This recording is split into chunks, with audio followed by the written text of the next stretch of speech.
Thank you all for being here today. This is the Blue Courage webinar, Resilience in Practice, an inside look from the front lines.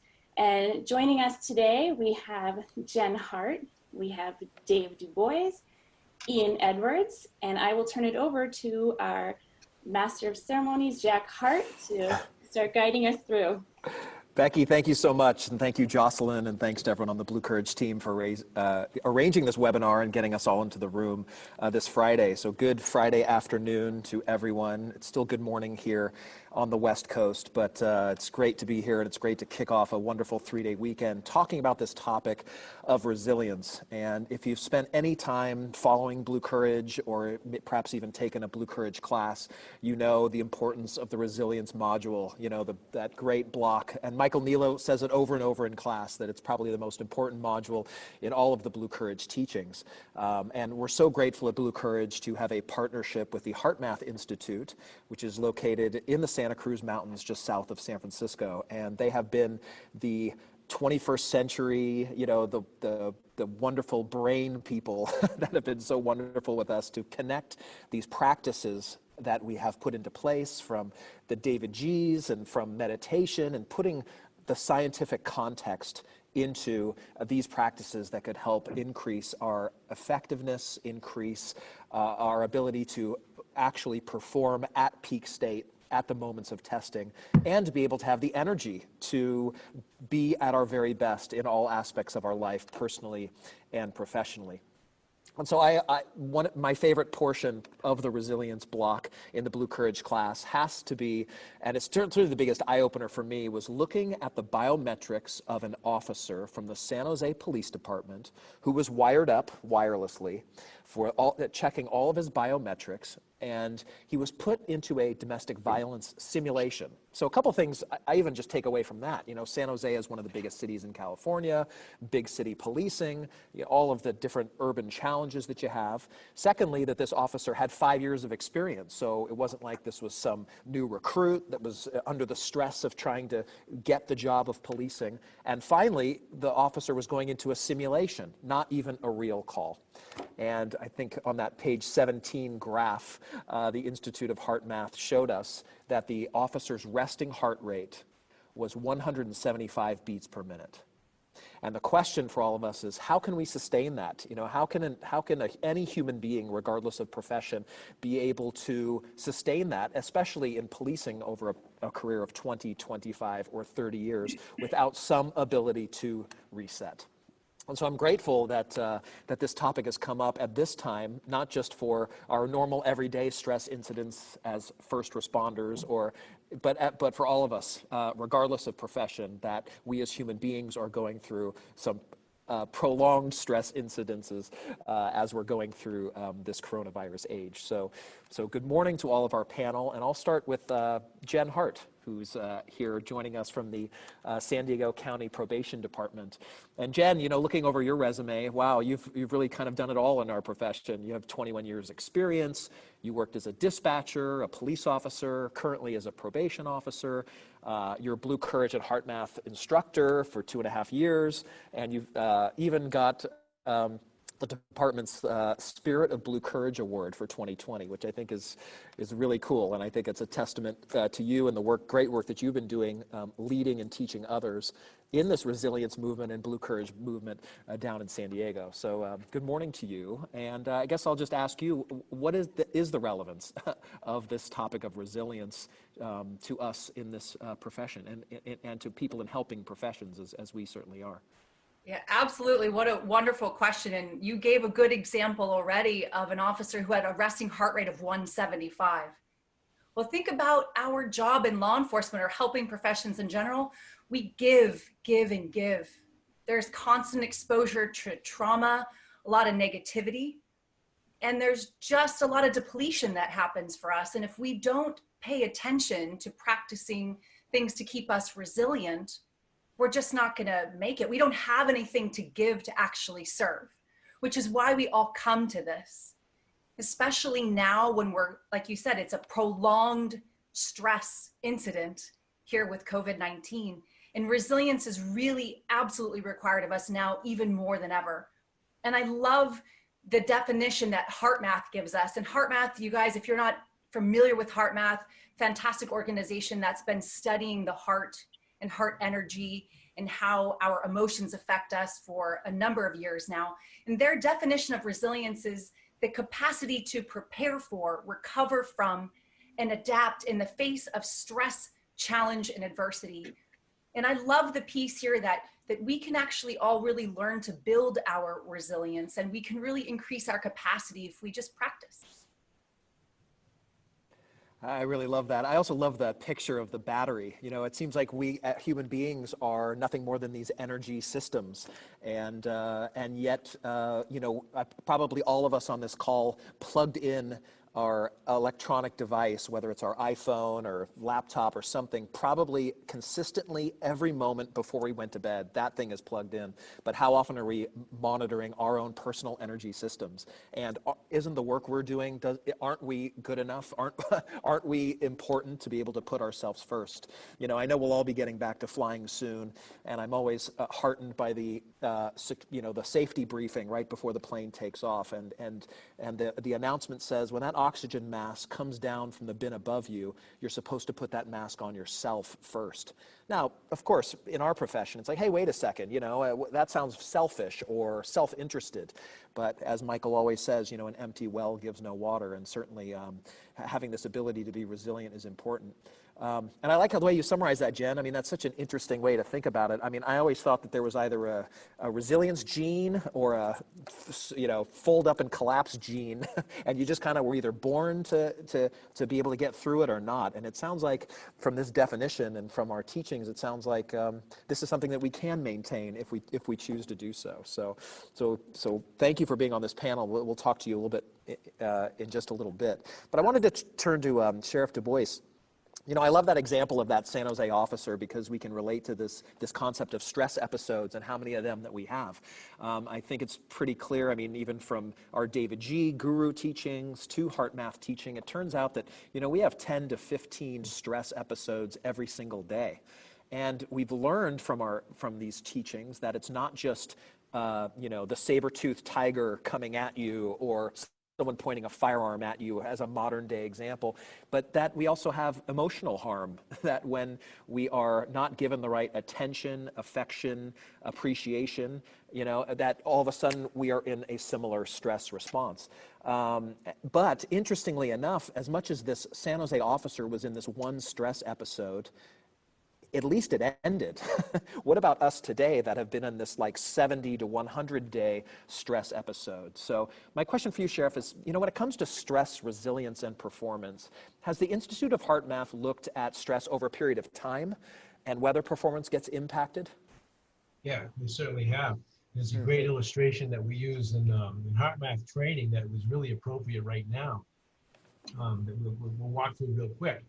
If you look at this slide, what it's going to talk about is, you know, the concept of sustained energy outputs, sustained energy drains related to what you call stress. But what HeartMath likes to talk about here is any challenge. So if you look at the COVID-19 situation we're under right now, and consider it as being something that's been in place here for at least a couple of months, depending on when you pick up on it, that would be a sustained challenge over a period of time.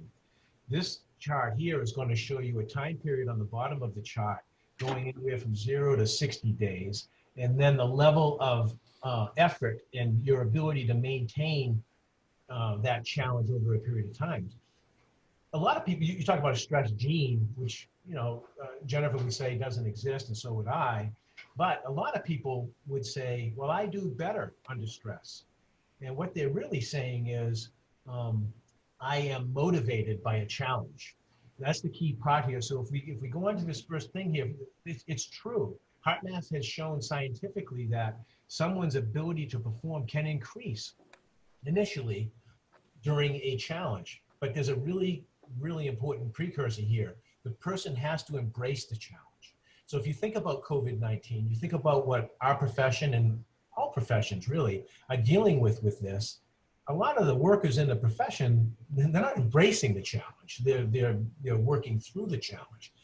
So this increase really only happens if you embrace the challenge. And it lasts for about 10, 15 days or so. And then you move into what the next phase of the graph would be, if you could move to that, Jocelyn. We call that a period of maximum efficiency. Now that'll last for another 10 to 20 days or so. And again, what do you think happens if the person does not embrace this challenge? You don't maintain an increased performance over this period of time. It starts to drop off quicker. But even when people embrace a challenge, HeartMath has shown that without some type of intervention, some type of a management system, making yourself very self-aware of what's happening to you, really from an emotional state, you start to drop off pretty rapidly at the next phase. The next phase is called the hyper-reactive stage. And when it starts to happen, and if we think about it, the people listening, and we think about it ourselves, what's happening in the COVID-19 situation right now? Are we seeing higher levels of responsive, reactive behavior from people? Our anger and frustration and other depleting emotions starting to come more into play as we get deeper into this COVID-19 challenge. I know that keeping people focused on the purpose or the why of my organization is more difficult unless we spend more time, consciously paying attention to it right now. That's just because we're entering a hyperreactive stage where our ability to withstand this challenge starts to drop off. And if left unattended, we move into the next stage, which is going to be titled the emotional exhaustion stage. People can only withstand so much. So at about 60 days in, HeartMath has shown, this is just on average, but HeartMath has shown that people's ability to withstand challenge can drop off this rapidly unless they do something to mitigate. And what HeartMath does is they'll come up with a system, and they've come up with a system that we embrace and we teach in our Blue Courage training to give people a resilience capacity advantage and the ability to stay more coherent, not only in individual challenges, but over the long course of a sustained challenge. If you go ahead and show the blue line, Jocelyn, HeartMath has shown scientifically that people that intervene themselves with a system can maintain a higher level of performance, a better level of wellness, and take better care of themselves from a physical and emotional standpoint by just a simple management system that we embrace in the Blue Courage philosophy. Wow, that is very enlightening, because it gives us a lot to think about, because we might, as you said, Sheriff, I think that's such a great point, is that cops are so adrenaline junkies. I mean, like, I love the adrenaline. I'm a captain of police. I still love going code 3. What can I tell you? But, it's like I feel like I thrive under those conditions. And yet, now that we've been doing this for 60, 80, 100 days now, I feel like people aren't getting used to it, and we're not performing better. And you'd feel like the initial shock would then lead into an ability to adapt and overcome. But as you said, you have to put these practices into place, and being able to, as much as we can try and think our way through this problem, we need to have the energy to fuel this discernment and wisdom, and to be able to act in some sort of a competent way. Simple act of compassion and having respect for people. How can you can't do it? Those things become very difficult if you're on this red line, but much easier if you can maintain a blue line system. So just a quick follow-up question then for you, Sheriff. So HeartMath Institute, teaches this resilience, and in their guidebook, there are the quick coherence technique, or the heart-focused breathing, and different techniques that hope to align our energetic systems, our sympathetic and parasympathetic systems, and getting them in this energetic coordination to work well together.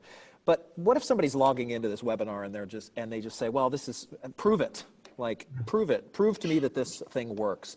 And, is there, can we measure it? We see technology today, whether it's an Apple Watch or even HeartMath's own M-Wave technology. Is there a way that we can actually measure this so that our skeptics and other people that want proof of this, that what you're saying actually is true? Yeah, there is. And you talked about the guidebook. The guidebook is the Resilience Advantage for law enforcement, which was designed and built in partnership with Blue Courage and HeartMath.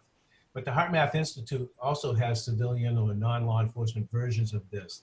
That has all this information that we're talking about and more in it, is available to people, and we certainly provide it as part of our Blue Courage training. But yes, they use, they'll measure what's called heart rate variability. That's what we teach our law enforcement officers to monitor. And you can do that through the devices you just described. It's a simple Apple Watch will do it to a lesser degree than what HeartMath technology will do.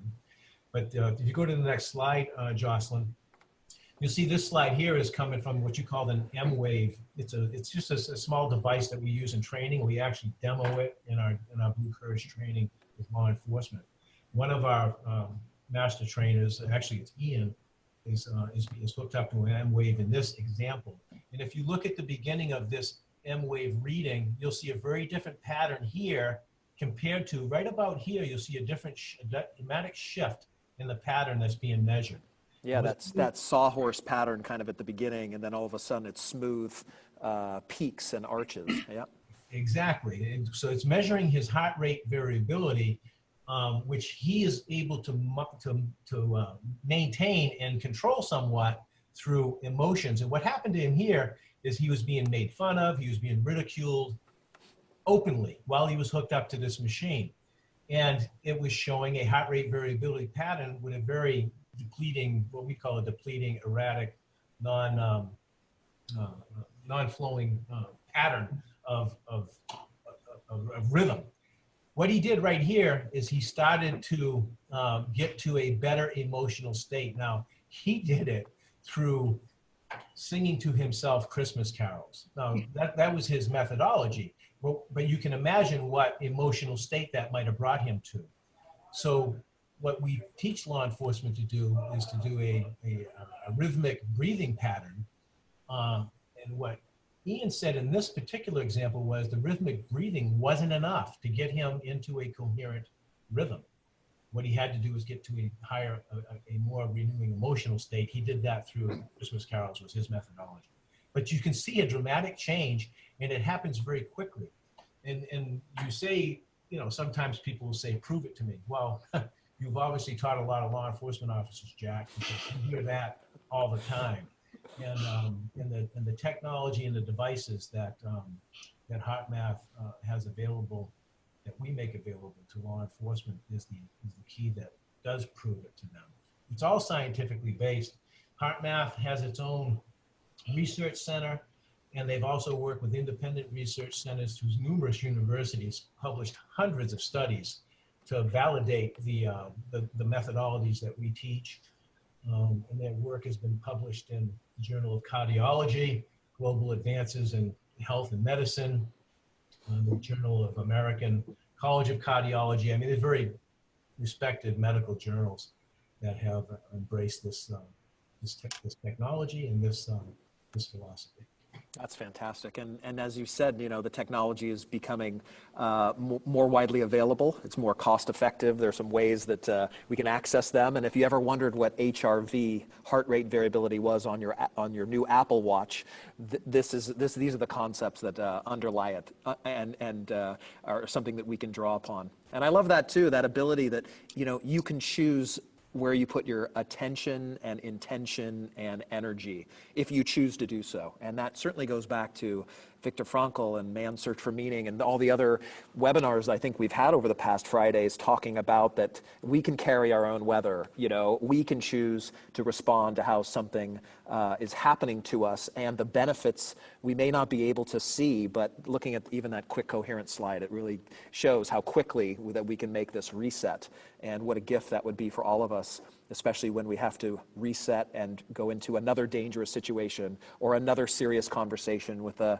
teammate or a loved one. That, you know, the moment will not wait, and we must have the courage to take this decisive action.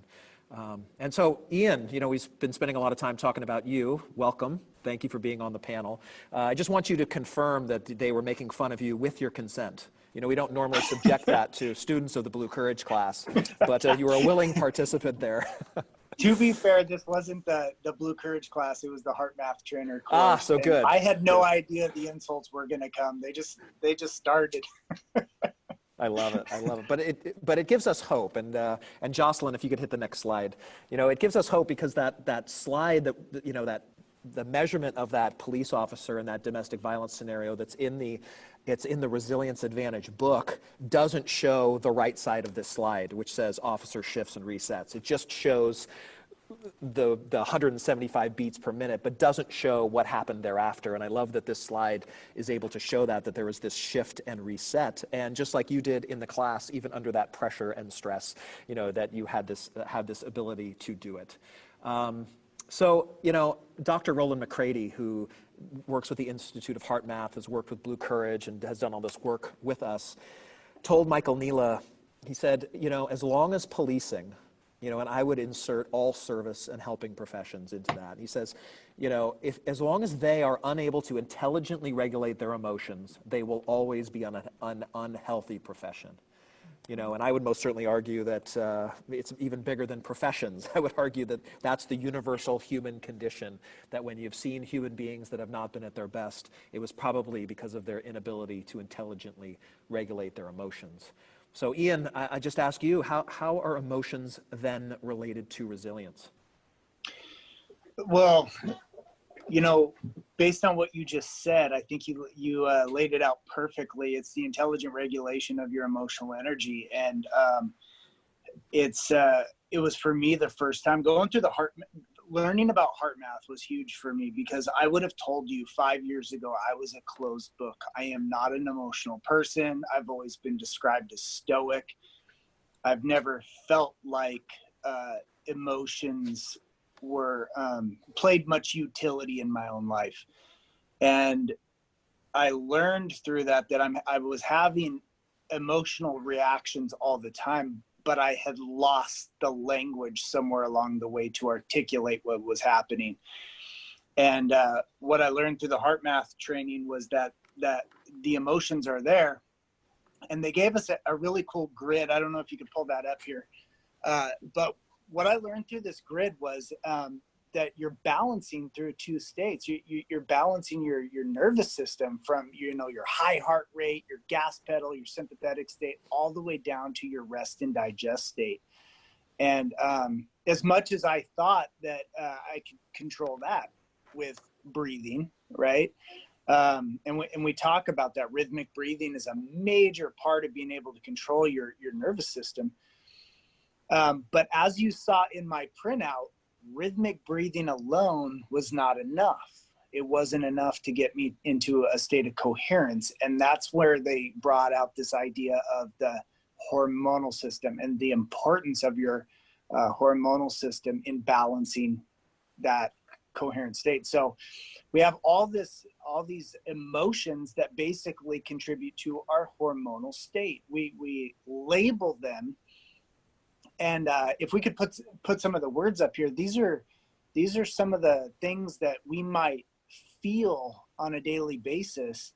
A high heart rate, but I'm in a state of anger or rage or frustration or anxiety. My heart's racing, but hormonally, I'm in a very imbalanced state. And what you saw from my readout was I was getting attacked. I was being insulted, and a lot of negative information was coming in. And so immediately I went to that state, and I realized, man, what brings me happiness? What brings me excitement, joy?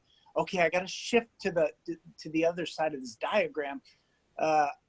Christmas. I always enjoy Christmas. So I started singing Christmas carols, and bam, you saw how quickly my heart rhythm shifted. The whole process probably took me 30 seconds.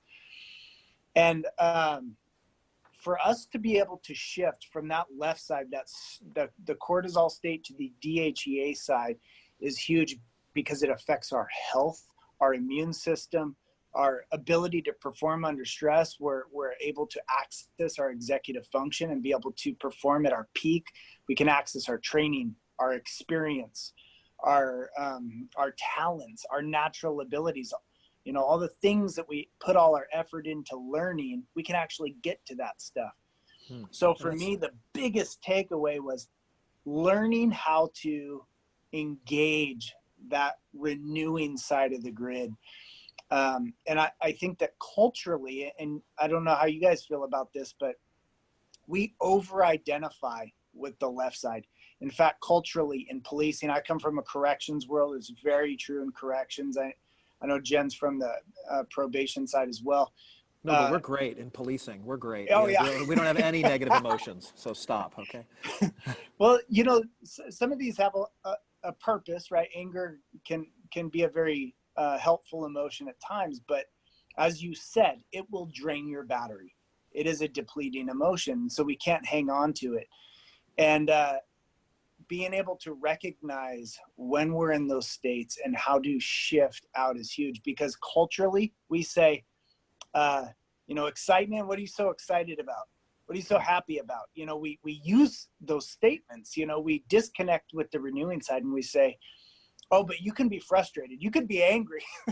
Yeah. You know, you That's can hit culturally that acceptable. state. Yes. Yeah, those are culturally acceptable. And I think as a result of that, we end up at that bottom left side with impatience, withdrawal, resentment, depression. And I think that's the natural result. But learning, you know, Howard Martin from the HeartMath Institute said, and I love this saying, what is your emotional diet? What emotions are you choosing to input every single day? And for me, that's been huge. Boy, you've really hit on a lot of great things there, Ian. I think one of them is definitely linking a breathing technique with a renewing emotion. You know, so that quick coherence technique from HeartMath is breathe in for 5 seconds and out for 5 seconds without a pause. That's that rhythmic breathing that you're talking about, that natural rhythm of our systems.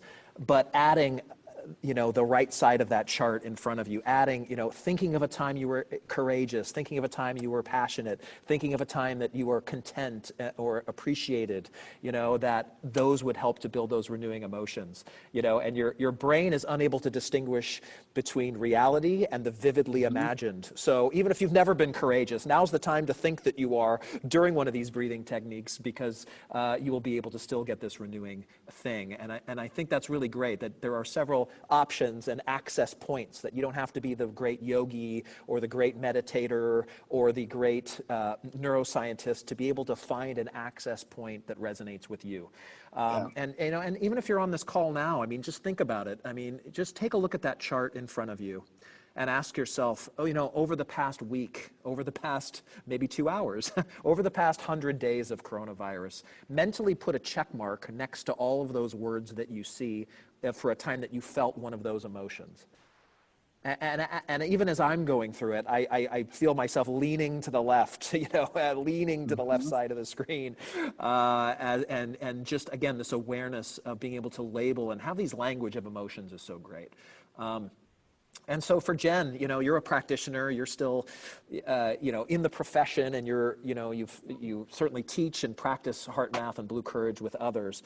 How important is this language of understanding and labeling emotions, not just to empower yourself so that you can shift off of where you are, but how does it help you in like your team with people that you respect? You know, does it allow some accountability to be able to recognize when people are focused more left than more right, and you being the external disruptor to get them back into a positive, coherent state?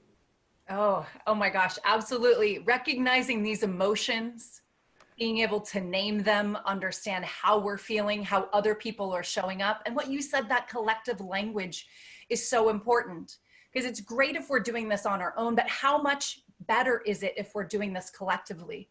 If we're holding each other accountable for becoming apathetic, for caring enough to want to bring each other up. And these emotions are incredibly powerful. And the fantastic thing is especially within probation, I'm so proud of our staff. You know, we've been introduced to Blue Courage and HeartMath, and our folks have been practicing this. They've been recognizing the importance of practicing gratitude and how that brings them over down to that right side and helps to restore them in a time that is so challenging. And again, recognizing these emotions is incredibly important. And even if you're not at the point where you feel like, wow, I can really name this. I love how Ian has shared, you know, do you feel good or do you feel bad? Do you feel exhausted and depleted and disconnected? Or do you feel just full and vibrant? And if you're not feeling the best, what you can do is just simply practice gratitude. And if that's challenging for you, doing something that you love, that brings you joy, that brings you renewing emotions, spending time with your family. There are so many different kinds of things you can do, from diving into exercise, as a lot of our folks have been doing. So some of our executive team have said, I needed to share that I need a break because there are constantly tasks, using your words to say, I need to take care of myself, and allowing people to understand that that's important, that they should be doing the same thing. So whatever it is that you're doing, just understand there are 1,440 minutes in a day. You deserve to take a few of those moments for yourself, whether it's just checking in, resetting between work, between those calls, challenging things, is really just taking a time for yourself. And again, you deserve that. Your family deserves that. Your department deserves that. Your community deserves that. And those few moments you take to just slow down, to check in, to practice some gratitude, do something that's going to make you laugh, sing a Christmas carol, whatever it is, that is going to bring you some renewing energy that'll help you get through your day and stay resilient. So great. So wonderful. From the San Diego Probation Department, Jennifer Hart; from the Washington State Criminal Justice Center, Ian Edwards; and from the Stratford County Sheriff's Department in New Hampshire, Sheriff David Dubois. Thank you, all three of you, for being on this panel. And I hope you guys enjoyed this experience of discussing resilience from the front lines. For further information, check out the HeartMath Institute at heartmath.org. Of course, you could check us out at bluecourage.com, where you can subscribe to the Daily Dose of Blue Courage, and you can also follow us on Twitter, Instagram, and on Facebook, where this recording will be posted shortly after this recording is done, and you can share this message with your loved ones and your teammates. So thank you so much for joining us today. And Becky, I'll turn it back to you. Thank you again all for being here. A reminder, we'll be back again next week with another webinar for you at the same time. Thank you again to all of our panelists. Thank you, Jack, for guiding us again through another session, and all of you taking time out of your day to join us today.